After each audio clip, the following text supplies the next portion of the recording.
2025 সালের শবে মেয়ারাজ কিন্তু আমাদের একদম সন্নিকটে। তাই আমি অনুরোধ করে বলবো, এই ভিডিওটি যদি দেখেন, নবীজি এই রজব মাসে, শাবান মাসে একটি দোয়া পাঠ করতে বলেছেন, হায়াত বাড়বে, রিজিক বাড়বে।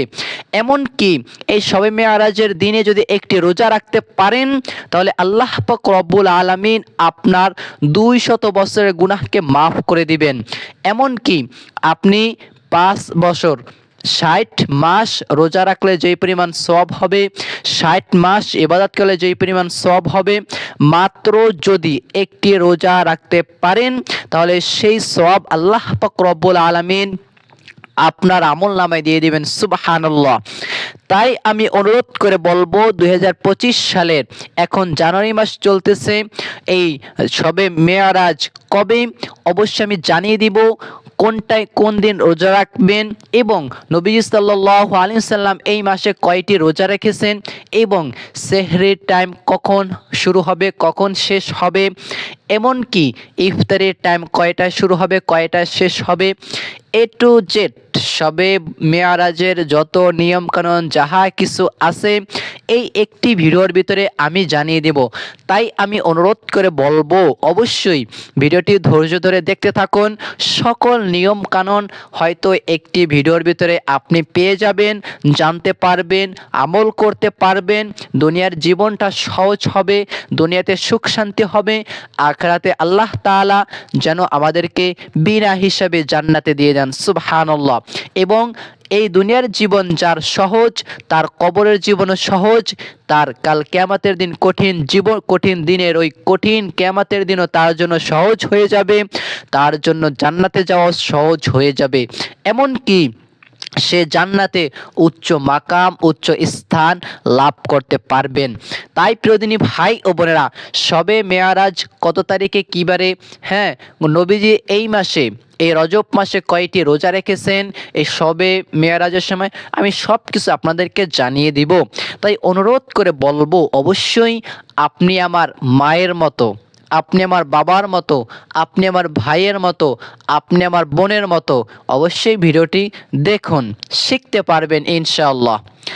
তাই আমি মনে করি আপনি আমার একজন ফ্যামিলির মানুষের মতো। তাই আমি অনুরোধ করে বলবো, অবশ্যই দেখতে থাকুন, সকল নিয়মকানুনটি জানতে পারবেন, শিখতে পারবেন, আমল সহজেই করতে পারবেন।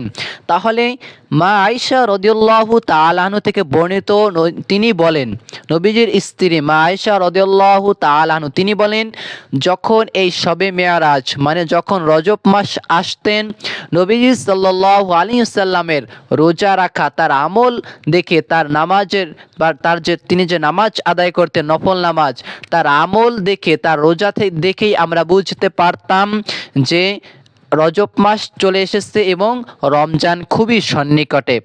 তাই অবশ্যই নবীজি সাল্লাল্লাহু আলাইহি সাল্লাম 4 প্রকারের নামাজ পড়তেন। আপনিও সম্ভব হলে 4 প্রকারের নামাজ আদায় করবেন।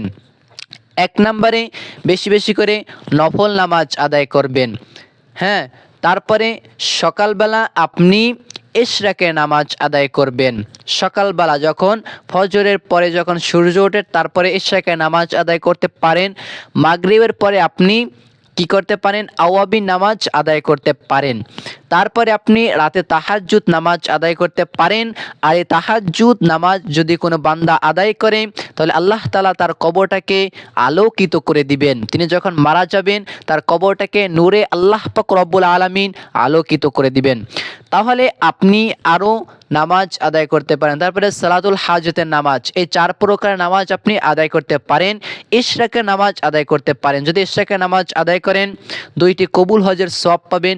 আওয়াবিন নামাজ আদায় করলে 6 রাকাত, তাহলে 12 বছর নফল ইবাদত করলে, নামাজ পড়লে যে পরিমাণ সওয়াব হবে, ওই পরিমাণ সওয়াব শুধু 6 রাকাত নামাজ আদায় করলে 12 বছরের সওয়াব আপনি পেয়ে যাবেন। তাহাজ্জুদ নামাজ আদায় করলে আপনার কবরটা আলোকিত হবে। আর যদি সালাতুল হাজতের নামাজ আদায় করেন, তাহলে মনের আশা বাসনা চাহিদা আল্লাহ তাআলা কবুল করে নেবেন।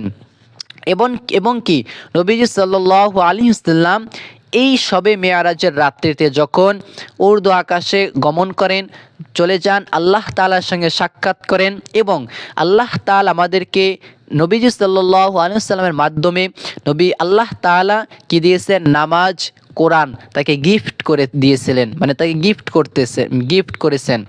তাহলে আমি বলবো এই শবে মেয়ারাজ কত তারিখে কী বারে নবীজি সাল্লাল্লাহু আলাইহি ওয়াসাল্লাম কোন দিন রোজা রাখতেন আমরা জেনে নিব। তাহলে 1 নম্বরে আমরা জানবো নবীজি সাল্লাল্লাহু আলাইহি ওয়াসাল্লাম কোন দিন রোজা রাখতেন এই শবে মেয়ারাজের সময়। নবীজি সাল্লাল্লাহু আলাইহি ওয়াসাল্লাম প্রতি সপ্তাহে 2টা রোজা রাখতেন, একটি হলো সোম এবং আরেকটি হলো বৃহস্পতিবার। এই 2টি রোজা রাখলে আল্লাহ পাক রব্বুল আলামিন নবীজি সাল্লাল্লাহু আলাইহি ওয়াসাল্লাম এই 2টি দিন রোজা রাখছেন এবং আল্লাহ তাআলার সামনে প্রত্যেক বান্দার আমলনামাকে সোম এবং বৃহস্পতিবার এই 2টি দিনে আল্লাহ তাআলার সামনে উপস্থাপন করা হয় বান্দার আমলনামা। সুবহানাল্লাহ। তাহলে আপনি এই 2টি দিন অবশ্যই রোজা রাখতে পারেন। নবীজি সাল্লাল্লাহু আলাইহি ওয়াসাল্লাম প্রতি সপ্তাহে 2টা রোজা রাখতেন, একটা হলো সোম আর একটা হলো বৃহস্পতিবার। এই 2টি রোজা তিনি রাখতেন। তারপরে 2 নম্বরে যে রোজা রাখতেন প্রতি আরবি মাস হিসাব করে তিনি রোজা রাখতেন 13, 14, 15 এই 3টি রোজা রাখতেন। 13, 14, 15 আরবি মাস হিসাব করে, যেমন এখন রজব মাস চলতেছে, আরবি মাস হিসাব করে আপনি 3টা রোজা রাখতে পারেন। 13 তারিখ, 14 তারিখ, 15 তারিখ এই 3টি রোজা আপনি রাখতে পারেন, কোনো সমস্যা নেই। হ্যাঁ, নবীজি রাখতেন। এটি রোজাটি হচ্ছে আইয়ামে বীজের রোজা। আবারও বলে দিচ্ছি, আইয়ামে বীজের রোজা। আপনি এই রোজাটা 3টি রোজা আপনি রজব মাসে, শাবান মাসে, রমজান মাসে, সকল মাসে আপনি রাখতে পারেন। তাহলে 1 নম্বর আমরা জানলাম প্রতি সপ্তাহে 2টা রোজা রাখতেন আর প্রতি মাসে 13, 14, 15 এই 3টি রোজা তিনি রাখতেন আরবি মাস হিসাব করে। তাহলে নবীজি সাল্লাল্লাহু আলাইহি ওয়াসাল্লাম আরও বলেছেন যেই দোয়াটি পাঠ করলে আমাদের হায়াত বাড়বে, রিজিক বাড়বে, অভাব অনটনকে আল্লাহ তাআলা দূর করে দিবেন। সেই দোয়াটি নবীজি সাল্লাল্লাহু আলাইহি ওয়াসাল্লাম সাহাবীদেরকে বলেছেন তোমরা এই রজব মাস এলে এই দোয়াটি বেশি বেশি করো, শাবান মাসে দোয়াটি বেশি বেশি করে পড়ো, তাহলে আল্লাহ পাক রব্বুল আলামিন আপনার হায়াতকে বৃদ্ধি করিয়ে দেবেন ইনশাআল্লাহ। যত বিপদ আপদ অভাব অনটন আছে আল্লাহ তাআলা দূর করে দিবেন, বিপদ আপদ সব কিছু কেটে যাবে। তাহলে প্রিয়দিনী ভাই ও বোনেরা, সেই দোয়াটি হচ্ছে আমি 3টি বার বলবো, আমার সঙ্গে সঙ্গে পড়বেন।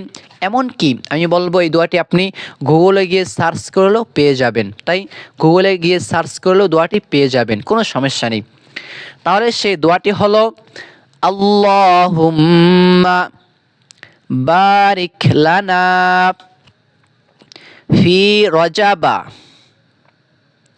ওয়া শাবান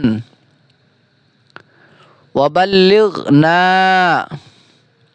রমাদান।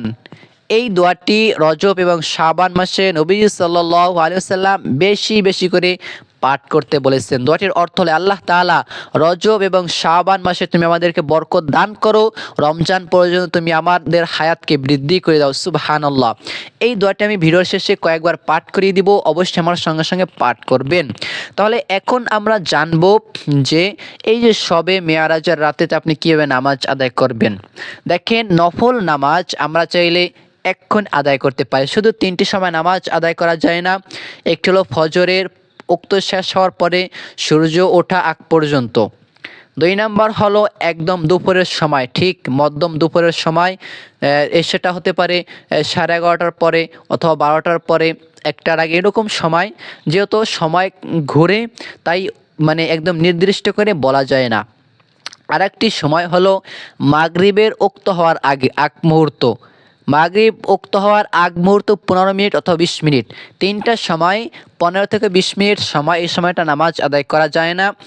এর বাহিরে আপনি চাইলে নফল নামাজ 2 রাকাত করে করে আপনার যত মনে চায় আপনি আদায় করতে পারেন, তাতে কোনো পাপ হবে না, শুধু সওয়াব হবে। নবীজি সাল্লাল্লাহু আলাইহি ওয়াসাল্লাম আমাদেরকে বেশি বেশি করে নফল নামাজ আদায় করতে বলেছেন, কেননা কাল কিয়ামতের দিন বান্দার যখন ফরজ নামাজে যখন ঘাটতি থাকবে তখন আল্লাহ তাআলা এই ফরজ নফল ইবাদত দিয়ে ফরজের ঘাটতিগুলো পূরণ করবেন। সুবহানাল্লাহ। তাহলে এই রজব মাসে নবীজি বেশি বেশি করে নফল নামাজ পড়তেন, তাই আপনিও নফল নামাজ বেশি বেশি করে আদায় করবেন। তাহলে প্রিয়দিনী ভাই ও বোনেরা, তাহলে আশা করি জানতে পারলেন যে কোন 4 প্রকার নামাজ পড়বেন সেটাও জানলেন, যে 2টা নিয়মের রোজা, প্রতি সপ্তাহে 2টা রোজা, প্রতি মাসে 3টা রোজা, 13, 14, 15, আর প্রতি সপ্তাহে সোম এবং বৃহস্পতিবার এই 2টা আপনি রাখতে পারেন। আর আমি বলবো শবে মেয়ারাজের যে রোজাটা, এই রাতে আপনি কীভাবে নামাজ আদায় করবেন। দেখেন, নফল নামাজ আমরা যে কোনো সময় আদায় করতে পারি, তবে এই রাতে আপনি যদি নামাজ আদায় করতে চান, যেহেতু এই রাতকে নির্দিষ্ট করে কোনো ইবাদত নেই, আপনি যদি চান পড়তে পারেন যে কোনো রাতে, কোনো সমস্যা নেই। এইভাবে করে নিয়াত করবেন, আমি কিবলামুখী হয়ে 2 রাকাত নফল নামাজ আদায় করতেছি, আল্লাহু আকবার। এইভাবে করে নিয়াত করলে আপনার নিয়াত হয়ে যাবে ইনশাআল্লাহ। তারপরে আপনি 2 রাকাত করে করে আপনার যত রাকাত মনে চায়, 12 রাকাত, 10 রাকাত, 8 রাকাত, 4 রাকাত আপনি পড়তে পারেন। এরপরে আপনি এই নিয়মে নামাজ আদায় করবেন। দেখেন, আমরা যেভাবে করে 2 রাকাত সুন্নাত আদায় করি, ঠিক এই নিয়মেই শুধু নিয়াত করবেন। আর যদি নিয়াত যদি আরবিতে করতে চান, আমি বলে দিচ্ছি, নাওয়াইতু আন উসাল্লিয়া লিল্লাহি তাআলা রাকাতাই সালাতিন নফলি রসুলিল্লাহি তাআলা মুতাওয়াজ্জিহান ইলা জিহাতিল কাবাতিশ শরীফাতি আল্লাহু আকবার। অথবা আপনি আরবিতে নিয়াত করার দরকার নেই, আরবিতে আমরা নিয়াত করলে 90% মানুষই বেশিরভাগ ভুল করে থাকে। তাই আপনি বাংলায় নিয়াত করবেন, আমি কিবলামুখী হয়ে 2 রাকাত নফল নামাজ আদায় করতেছি, আল্লাহু আকবার। এই নিয়মে আপনি আদায় করলেও আপনার নামাজটা হবে ইনশাআল্লাহ। 2 রাকাত করে করে আপনার যত রাকাত মনে হচ্ছে আপনি পড়তে পারেন। তারপরে আপনি চাইলে যেই দিনে একটি রোজা রাখলে একদম 200 বছরের গুনাহকে আল্লাহ পাক রব্বুল আলামিন মাফ করে দিবেন, এবং 60 সপ্তাহ 5 বছর ইবাদত করলে যে পরিমাণ সওয়াব হবে, ওই পরিমাণ সওয়াব আল্লাহ তাআলা আপনার আমলনামায় দিয়ে দিবেন। যদি ওই হাদিসটা দুর্বল, তারপরেও বলা যায় না, আল্লাহ তাআলা চাইলে দিতে পারেন। তো আপনি চাইলে একটা রোজা রাখতে পারেন। সেই রোজাটি আমি বলে দিব ইনশাআল্লাহ। সেই রোজাটি হচ্ছে, আপনি যদি ইংলিশ হিসাবে নেন, ইংলিশ হিসাবে 2025 সাল জানুয়ারি মাসের 2025 সাল জানুয়ারি মাসের সেই রোজাটা পরে, হ্যাঁ, 27 তারিখ পরে, 27 তারিখ রোজাটা রাখবেন। আপনি 26 তারিখ দিন গিয়ে ওই রাতে আপনি নামাজ পড়লেন, হ্যাঁ, নফল নামাজ পড়লেন 10 রাকাত, 12 রাকাত। তারপরে আপনি একদম ঠিক 27 তারিখে আপনি কি করলেন, একটি রোজা রেখে দিবেন 27 তারিখ। আর আপনি যদি আরবি হিসাবে যান, রজব মাস হিসাবে আমি বলে দিচ্ছি, সেটা হচ্ছে রজব মাসের 26 তারিখ। রজব মাসের 26 তারিখ হচ্ছে এই শবে মেয়ারাজ। এই দিনে চাইলে আপনি একটি রোজা রাখতে পারেন। আর আমি হিসাব করে দেখেছি 2025 সালের একদিন আগ পিস, যেমন রজবের আজকে চলতেছে ধরেন আপনার 10, হ্যাঁ, আর ইংলিশ চলতেছে 11, একদিনের আগ পিস ধরেন আজকে 8, আর ইংলিশ জানুয়ারি 10, মানে একদিন আগ পিস। তাই রজব মাস হিসাবে, আরবি মাস হিসাবে 26 তারিখ, আর ইংলিশ হিসাবে 27 তারিখ। হ্যাঁ, আপনি রাতে ইবাদত করলেন, তারপরে একটি রোজা রেখে দিতে পারেন, কোনো সমস্যা নেই, হয়ে যাবে। আর একটি রোজা অবশ্যই রাখতে পারেন ইনশাআল্লাহ। তাহলে যেহেতু হাদিসটা একটু দুর্বল, তারপর আপনি রাখতে পারেন, যে এই যে মানে 60 সপ্তাহ 5 বছর ইবাদত করলে যে পরিমাণ সওয়াব হবে, একটি রোজা রাখলে ওই পরিমাণ সওয়াব হবে, 200 বছরের গুনাহ মাফ হবে। হাদিসটা একটু দুর্বল, তারপর আপনি চাইলে আমল করতে পারেন, রোজা রাখতে পারেন, কোনো সমস্যা হবে না। তাহলে প্রিয়দিনী ভাই ও বোনেরা, এবং কি ইফতারির যে সময়সূচি আপনি যদি একটু লক্ষ্য করেন, তাহলে আপনার জেলা অনুযায়ী আপনি যে জায়গায় বসবাস করেন, ঢাকা, চট্টগ্রাম, মাদারীপুর, সিলেট, যেই জায়গায় হন না কেন, বরিশাল, যেই জায়গায়, ওই জেলা অনুযায়ী কিন্তু ইফতারির টাইম, সেহরির টাইম নির্ধারণ করা হয়। হ্যাঁ, এই সময়টা আপনি একটু দেখে নেবেন। হ্যাঁ, যেহেতু মানে আমি দেখলাম, যেহেতু আমি বরিশালে থাকি, তাই আমি দেখলাম যে ওই 5টা সেহরির শেষ টাইম 5টা 15 মিনিটে। হ্যাঁ, আর ইফতারের টাইম হচ্ছে যে আপনার 5টা 41-এ ইফতারের টাইম। যদিও এইটা একদম কার্যকরী নয়, তারপরেও আপনি আপনার জেলাটা দেখে নেবেন। আর যদি মনে করেন হুজুর এত কিছু তো আমি বুঝি না, তাহলে আপনার মসজিদে যখন আজান দিবে তখন আপনি ইফতার খুলতে পারেন, কোনো সমস্যা নেই। তাহলে প্রিয়দিনী ভাই ও বোনেরা, আশা করি সকল নিয়মকানুন জানতে পারলেন। এখন আমি 2টি বার যেই দোয়াটি নবীজি বলেছেন, এই দোয়াটি পাঠ করলে হায়াত বাড়বে, রিজিক বাড়বে, অভাব অনটনকে আল্লাহ তাআলা দূর করে দেবেন, সেই দোয়াটি আমার সঙ্গে সঙ্গে পাঠ করুন। দোয়াটি হচ্ছে আল্লাহুম্মা বারিক লানা ফি রজাবা ওয়া শাবান ওয়া বাল্লিগনা রমাদান। আবারও বলে দিচ্ছি, আল্লাহুম্মা বারিক লানা ফি রজাবা ওয়া শাবান ওয়া বাল্লিগনা রমাদান। তাহলে প্রিয়দিনী ভাই ও বোনেরা, আশা করি সবে মেয়ারাজ নিয়ে যত দুশ্চিন্তা সব কিছু জানতে পারলেন। এটাও জানতে পারলেন সবে মেয়ারাজ কবে, কোন তারিখ নামাজ পড়বেন, কোন নিয়মে পড়বেন, সেহরির টাইম, ইফতারের টাইম, সকল বিষয়গুলো আমি আশা করি জানতে পারলেন। তাহলে প্রিয়দিনী ভাই ও বোনেরা, আপনাদের জন্য আল্লাহ তাআলার কাছে সুস্বাস্থ্য এবং ভালো দোয়া করে কামনা করে আমি এই জায়গায় বিদায় নিচ্ছি। আসসালামু আলাইকুম ওয়া রাহমাতুল্লাহ।